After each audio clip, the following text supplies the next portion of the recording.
Muvaffaqiyatli insonlar fe'l-atvorini tahlil qilsak, ularda faqatgina aqlning yoki ruhning o'zi ustun emasligiga guvoh bo'lamiz. Ya'ni ongi va qalbi har jihatdan yuksak, bir-biriga munosib bo'lgan insonlarda farovon yashash imkoni doimo yuqori bo'lgan. Ular har qanday vaziyatda ham ma'lumotni tarozining ikki pallasi bo'lgan idrok va qalb chig'irig'idan o'tkazadilar.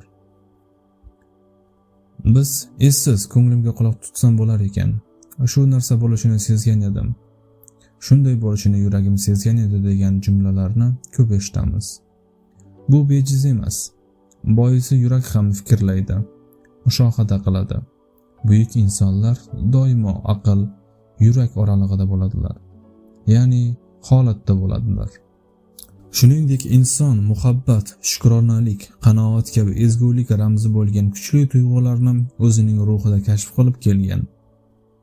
So'nggi tadqiqotlarda ma'lum bo'lishicha, inson yuragi va miyasi o'rtasidagi hamkorlik mavjud. Ular birgalikda ma'lumotni qayta ishlashadi. Inson ana shu jarayonda qaror qabul qiladi.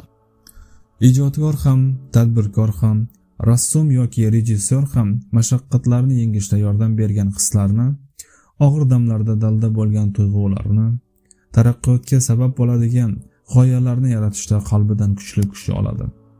Hadeb miya bilan fikrlash insonni aqldan ozdirib qo'yishi mumkin.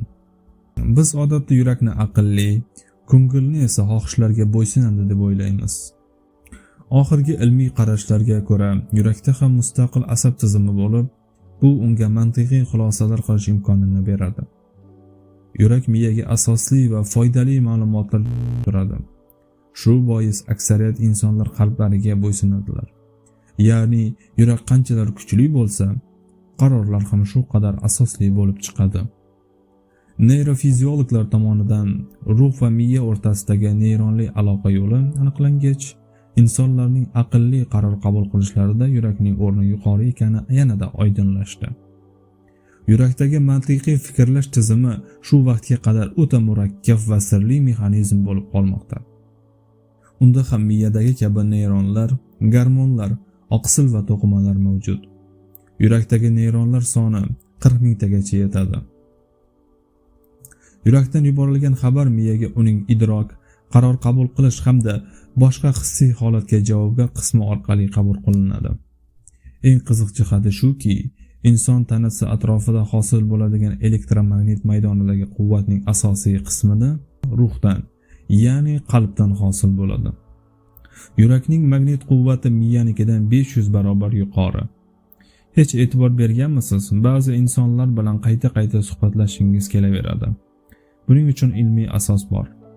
Odam o'zidan tarqayotgan elektromagnit to'lqinlari boshqa inson tanasi va miyasiga ma'lumot tarzida yetib boradi. Odamlar shu taxlit bir-birlarida taassurot qoldiradilar va odamning yaxshi-yomonini darrov taniydilar. Biz nazari o'tkir odam yoki aurasi kuchli odam deb o'ylaydigan kishilar boshqalardan tarqalayotgan quvvatni tushunishi bilan birga unga ta'sir ham o'tkaza oladilar.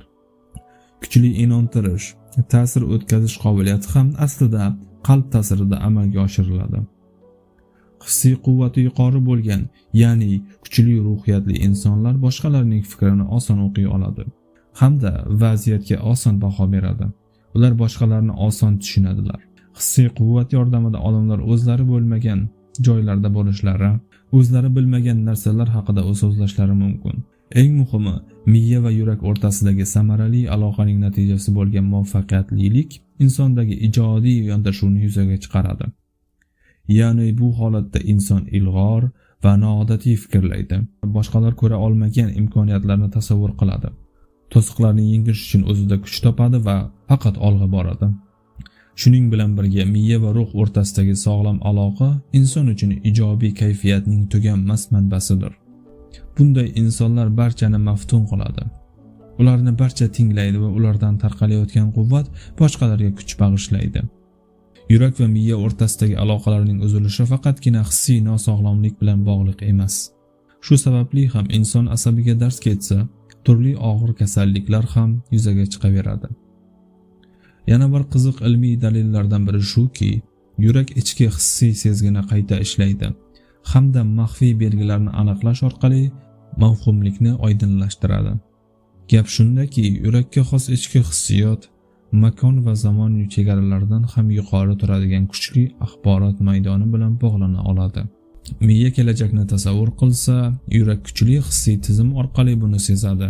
Yana ham hayratlanarli dalil shuki, inson ko'ngli bu axborotni miyasiga qaraganda bir necha barobar tezroq anglab yetadi.